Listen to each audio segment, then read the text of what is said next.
Guys, if you have not heard about Anchor, it's the easiest way to make a podcast. Let me break that down for you. It's free.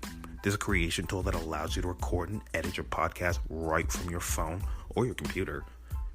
Honestly, Anchor will distribute your podcast for you so it can be heard on Apple, Spotify, and so many other things. It's honestly crazy. You can make money from your podcast with no minimum listenership. Wild. It's honestly everything you need to make a podcast in one place. Download the free Anchor app now or go to anchor.fm to get started.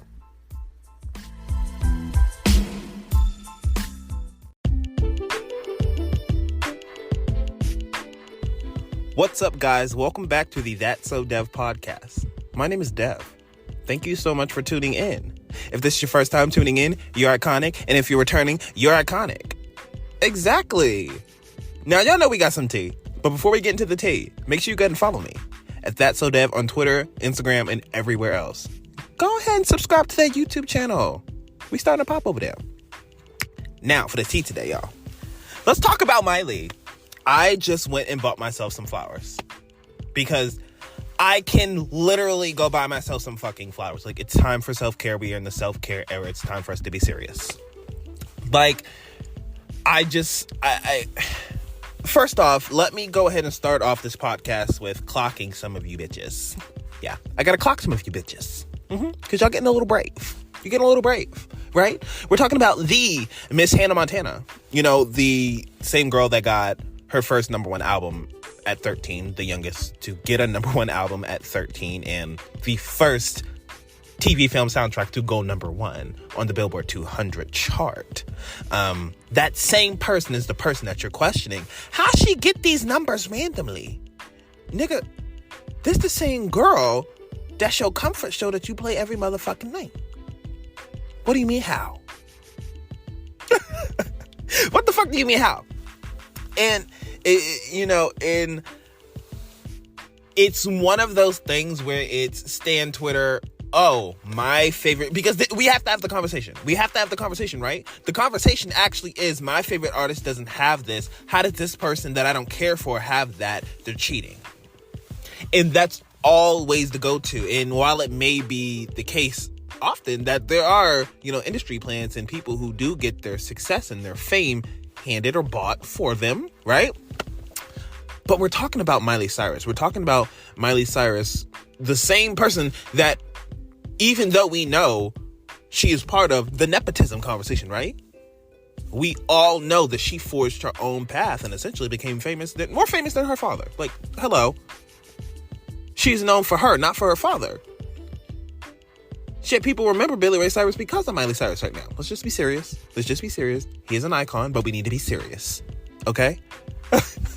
Like, Miley Cyrus carried Disney on her fucking back for years. From 2006 all the way up until Hannah Montana ended, 2013? Right? Did Hannah Montana end 2013? Because they said the final episode of Hannah Montana ended what? It was a couple years ago. Was it 12? But 12, I think I want to say it was maybe 12 years ago. But so what was that, about 2010? Yeah, so about 2010, because that's when Can't Be Tamed came out and Hannah Montana Forever came out around the same year, or in the same year rather. But it's crazy to see how she ran Disney Channel for damn near a decade. And then to see her come out of that and really break into her own and see her dominate that area. Because people have to remember, Bangers was in a digital era, right? Like, Bangers was like the first Miley Cyrus album that I didn't go into the store to purchase. I purchased it on iTunes. Just like when We Can't Stop came out that night, at midnight, I purchased We Can't Stop on iTunes. I bought the single. There was no streaming for me to go on a service and stream this song. Like, that just really wasn't a thing at that time. And which is it's crazy to say. I'm sure it probably was to some extent, but not seriously, it was a digital era. We were still buying albums. We just weren't doing it in person. We were doing it, but we were doing it digitally, like, right, over any whatever digital device that you fucking have. And so we've seen Miley Cyrus in the physical era during Hannah Montana, Hannah Montana 2, Hannah Montana 3, Hannah Montana the movie, Meet Miley Cyrus, Breakout, Can't Be Tamed, these CDs, even Time of Our Lives, where we went in the store and physically bought the album. Like when Walmart is restocking these albums overnight, we're going into the stores and we're buying these fucking albums. Like, this is what we've been waiting for. We didn't wait till midnight for something to pop up on a service and something, that we pay for monthly. That's not the tea. So, we watched her go through the physical era where she sold millions and millions and millions of copies, of physical copies, copies that you actually had to go in the store and buy. Millions of these. Millions. Y'all. She got more viewers on one episode than bitches will see in their entire lives selling music. So, where did it come from? Look at the spreadsheet. And I saw a tweet yesterday and somebody was like, it's becoming popular to be a hater on social media. And it really is. Like, people don't give a fuck if they're a hater. They go, well, yeah, I'm a hater, blah, blah, blah, blah. And it's not one of those things where you take back this word and reclaim ownership and, I guess revamp what it means. How people I always use this example when, everybody was calling Taylor Swift a snake. What did she do? She really embodied what a snake was, right? Not embodied what a snake was per se, but she took on the persona of being a snake and just readjusted how it was looked at. She spinned it into something positive. And that's not something that's happening with being a hater. You're just simply being a hater and trying to justify it, which is not going to work out for you. Anyway, so it's just weird to me to see so many people be a hater to Miley Cyrus. Like, literally, I saw somebody 2 days before the song came out. Oh, this sounded like a hit. And then 2 days later, they were like, well, this needs to be investigated, because people are wondering why or how, the Miley Cyrus, who's the Hannah Montana, is selling millions of copies. Now, if we look at the spreadsheet, right, and we look at this girl has 7 number one albums. 7 number one albums, and the first one came, she's 13 years old. She's been in this industry for 17 fucking years. So if we look at all the motherfucking spreadsheets and her sales and everything, it adds up. Because, like I said, we've seen her be successful in the physical copy era when people went in the stores and actually bought that shit, right? And then we've seen her be successful in the digital era, especially during Banger's era, right? Now, right around this time over the last decade or so, she's been with RCA.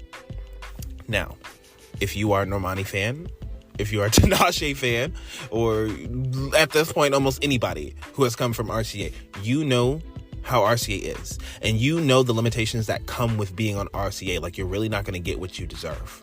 They're really going to swallow you whole.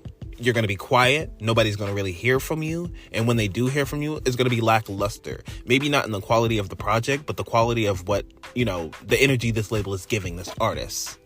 That's just the tea. Miley Cyrus has had, Dead Pets, which she released free because the label wasn't going to release it for her, so she released it on her own dime. Younger Now, an album that she completely constructed on her own. Obviously, she had help, but she did make that album herself. She wanted to prove something to herself. And then after that was Plastic Hearts, right? And then Plastic Hearts, there were no physical copies in the stores. And Miley Cyrus comes from an era of physical copies. Period. So, it's really, really interesting to me how people are so surprised. She hasn't had a good label for the past decade. And a decade ago was Bangers. So all you really have to do, for one, again, look at the spreadsheet. Look at the facts. The facts are in your face. And that's why I've been telling people, obviously, I've been dragging a bitch or two, right? Because I do drag a bitch or two, or 3 or 4 or 5. And, I'm like, y'all, it's not even worth it at this point, because all they're doing is just pissing you off. They know she's Hannah Montana. They know she's Miley Cyrus.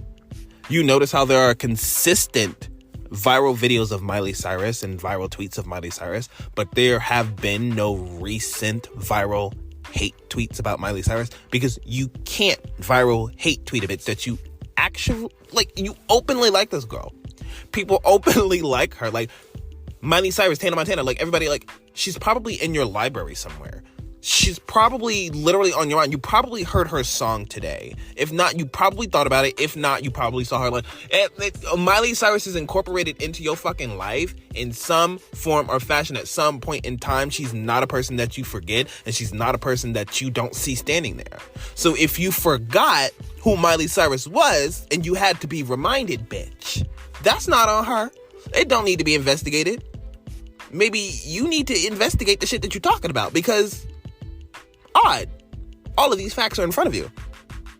I don't even have to look these up. It's off the top of my motherfucking head. And the bitch can go confirm. Like, it's second nature. I've been standing this bitch, Miley Cyrus, for 17 years. She has been in the game for 17 years. And for a lot of people, I often do see barbs, you know, who are doing this and saying this. I'm like, well, for one, okay, let's think about it. Let's reconstruct this. Let's break this down. Okay, Nicki Minaj has been in the game 16 years, 16 plus years, right? It hasn't been 17 years yet because Miley Cyrus was in the game a bit longer than her. That's fine. She's a white girl, whatever you want to say comes easier for her, fine. But 17 years? 17 years and she's only 30 years old. We need to be fucking serious. The same way that Miss Nicki Minaj went out and really invested in her fan base and she was really, really out there, Miley Cyrus did that as well. In her own right, she did that as well. So, while Nicki Minaj can have no support here, no support here, no support here, no support here, and still thrive, so can Sis. You know, the same one that's standing up on stage as Mariah Carey, Beyonce, Rihanna, Natasha Bedingfield, Ashanti, Mary J. Blige, Keisha Cole. You remember Just Stand Up? I know y'all do. We all know where the fuck we were, and if you weren't alive, you still remember where the fuck you were. That's how iconic it was. What other Disney Channel girl was on there? Oh, none. Be serious. You need to be serious. Like, the only bitch that's up there from Disney Channel is her. You know, it's just crazy, y'all, to see all these theories and people just attempting to discredit Miley Cyrus, and it can't happen. You know, it's not like a situation where it's Normani and you really got to defend her down. You got to defend her like, you gotta defend down, because people don't know enough about this person. This person hasn't been established in a pop culture sense, although this person is very notable. So every time this person pops up, people do notice. They notice. But she's not established enough to sustain that energy for people to be like, you know what I mean? That's why a viral hate tweet can go somewhere, because easily people can bring, like, you know, people can believe any fucking assumption that anybody says on social media. But when it's a person like Miley Cyrus, again, you can't get those hate tweets or anything like that because, well, she's in your face. Like, like she's in your face. You are confused that Miley Cyrus, like 15, 17 million daily streams sounds about, like literally, it sounds about right for a bitch that's been consistent her entire career, starting with the #1 album at 13. We need to be serious. We need to be serious. She peaked at the beginning. She peaked a quarter of the way through. She peaked halfway through. She peaked once again after Malibu. She peaked again after Plastic Hearts. Miley Cyrus has been literally getting back in the graces of the general public ever since RCA really tarnished her, because something shifted when Malibu came out. When Malibu, I mean, it's a bop too, but when it dropped, something in the universe was shifting. I don't really know what the fuck it was, but I'm glad that the Younger Now era was cut short and we moved on to She Is Coming. You know, I think the shift from Younger Now to She Is Coming needed to happen. Especially because of the fact that no one really resonated with Younger Now. I gotta be honest. And when I say no one resonated with it, I meant like the general public. Like, unless you were a Miley Cyrus fan, Younger Now was not for you. And the same for Dead Pets. And people gotta forget that Miley Cyrus came back with a non-mainstream album that she made herself after she released a psychedelic pop non-mainstream album. So between the years of 2013 to when Malibu came out in maybe 2017? So about a good half decade, she was not mainstream whatsoever. So essentially, she's just been rebuilding back to where she was. She's taken over every streaming era. You can't say it don't make sense when you actively see this shit in your face. Miley Cyrus is an icon. She is a legend. And you will respect her. You don't have to like her. You don't. Everybody likes her. And you don't have to be standing somebody else that don't like her to not like her. Hello? Let's be serious. Nicki Minaj do not like Miley Cyrus. We need to be serious. But I love me some Nicki Minaj. I do. And Miley Cyrus still respects Nicki Minaj. You can still tell that she still respects Nicki Minaj for who that woman is. Simple. She do. She will still put her story, she will still play Nicki Minaj music. She will still, play her music in the story. She will still sing her music if it come on. That's one thing about Miley Cyrus. That girl is just about love. Sometimes things could be chaotic. Come on. I love you, Nicki. Better listen to Cardi. There's absolutely no way on earth that this was not thought to be chaotic before it came out. And I know what the intention was, but that wasn't it. It wasn't it. That should have been left alone. But it is what it is, And I'm really excited for Flowers because Flowers is a song that people needed, interpolations, samples of I Will Survive, even, Bruno Mars, When I Was Your Man, it seemingly is a call and response. So, the song has layers to it, It has this nice, funky, mid-tempo beat. And it's just like, there's two different feelings to it. I don't know, the verses and then the chorus and the pre-chorus, everything just feels different. I love songs that give me different experiences in it. And sonically, this song is amazing. And everyone's saying, oh, it's a hit or miss for me. It's a hit or miss for me. That's fine. But I think think about it. We're in a self-care era. We're in an era where people really are single, are alone, are by themselves. This is a self-care song. So even if you don't like it, it's probably saving somebody else. It's not a bad song, even if you don't like it. The song has, I can't get the song out of my head. And I am a Miley Cyrus stan. You can call me biased if you want to, whatever. That's fine. But I genuinely can't get the fucking song out my head. I just went and I bought myself some flowers. Well, going to California to write my name in the motherfucking sand, bitch. Come on. Y'all know I talk to myself for hours. I'm literally doing this right now.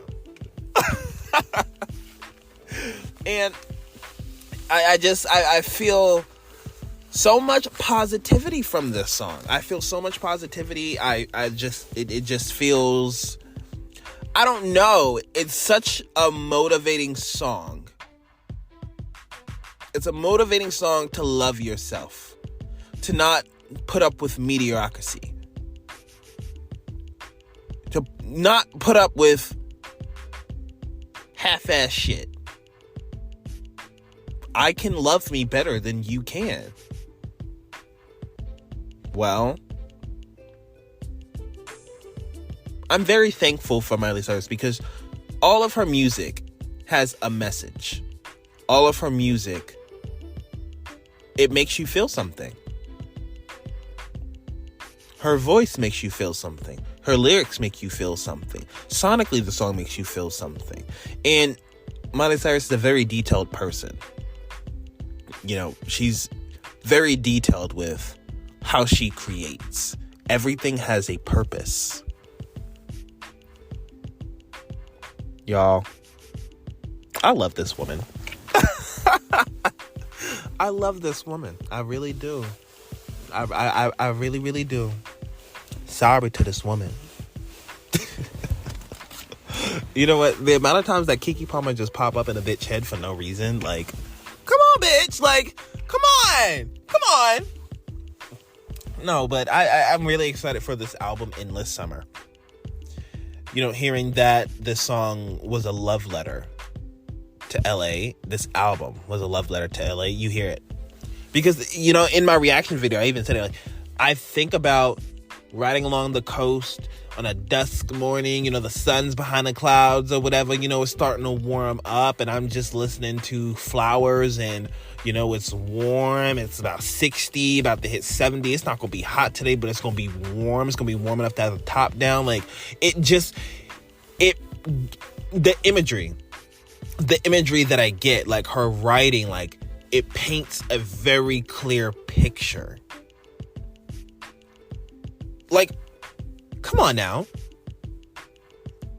The lips, the color of her lips matches the roses. Like, I see the lips, I see the roses. I see how they're the same color red. Like, wow. This bitch is iconic. I think Miley Cyrus's writing is underrated.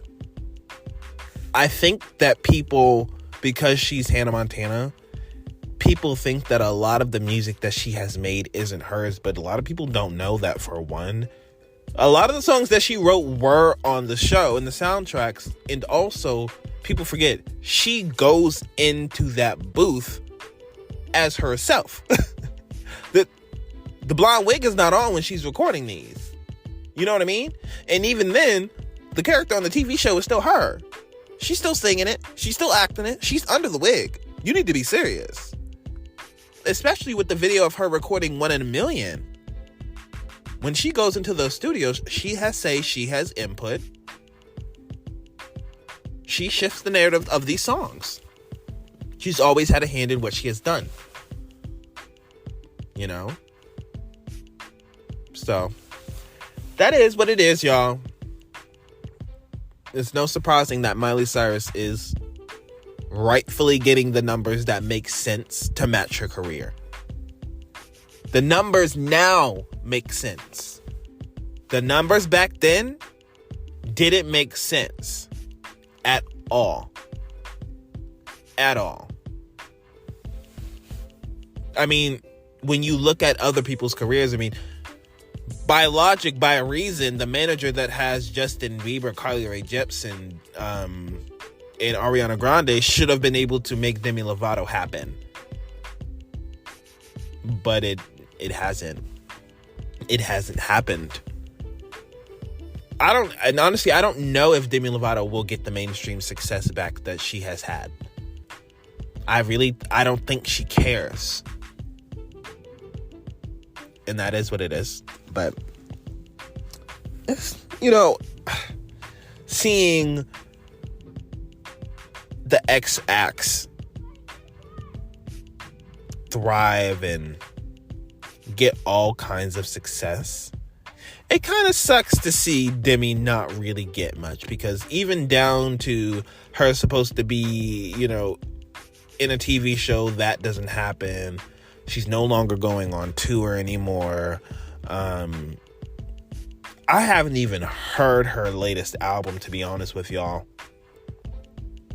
But to be honest, if we look at her sales and her records, and this isn't here, listen to me, relax, okay, baby, relax. Demi has not had the established career that Miley, Selena, Ariana have had to sustain in a whole different industry, because the industry has changed, but Demi has not in the aspect of the industry. I don't think she really has, because in the space of industry, I just feel like that Demi Lovato has just been coasting on this line. Sometimes she goes above it, sometimes she doesn't. Sometimes she has a sorry not sorry, sometimes she has an I love me. You know, like, and it doesn't come as a shock to anybody when it happens. She deserves better, but nobody is shocked. I think for Selena, she has had that. So, I don't know, guys. I want to see that for Demi. I want to see this for Demi. I really do. I know Selena could pull it off. I know she can. She damn near has already. I mean, Demi Lovato is the only X-Act that doesn't have a number one single. Well, and I know that's not something she cares about. But these people are also human, and I'm sure they would love that. And I think it can happen for her. But honestly, whoever is backing her, I just don't know. And that's the thing, because you can have top tier management. You can have a decent label and it still not do anything for you. Releasing music is a gamble. I mean, you're automatically losing money before that song drops. So anyway, y'all, I did not come on here to talk about Demi Lovato, but I've just been thinking about her too, because she's been coming up a lot. A lot of people is like, okay, now it's time for Demi to take her career serious. I think she is. I think she is. By doing what the fuck she wants to do right now, she is. She's taking her career the most serious that she's probably ever taken her career.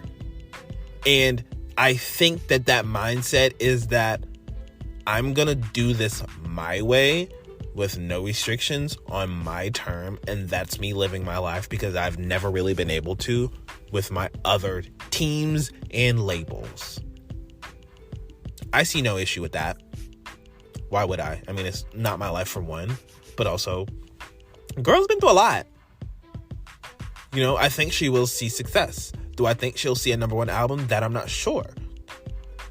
Not number one album, number one song. I think I can see her having a number one album again.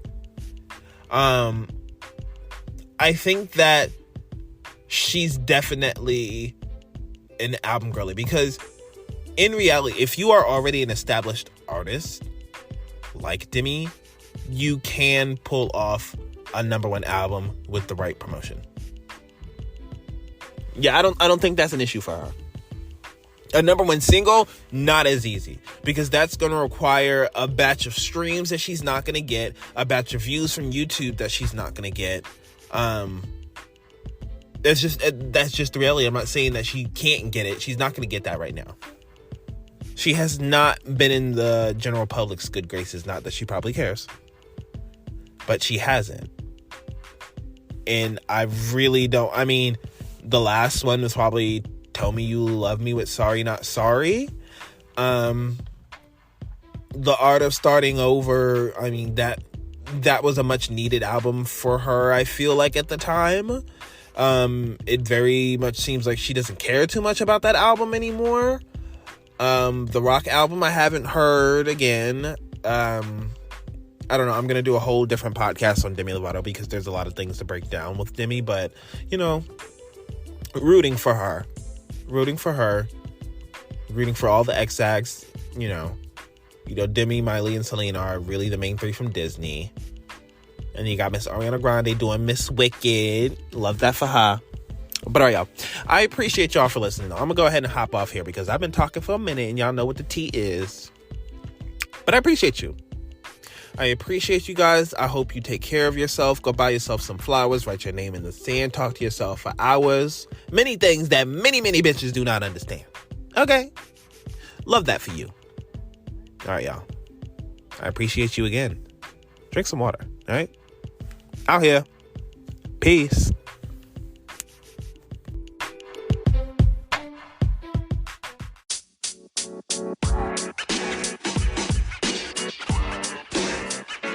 You know. man.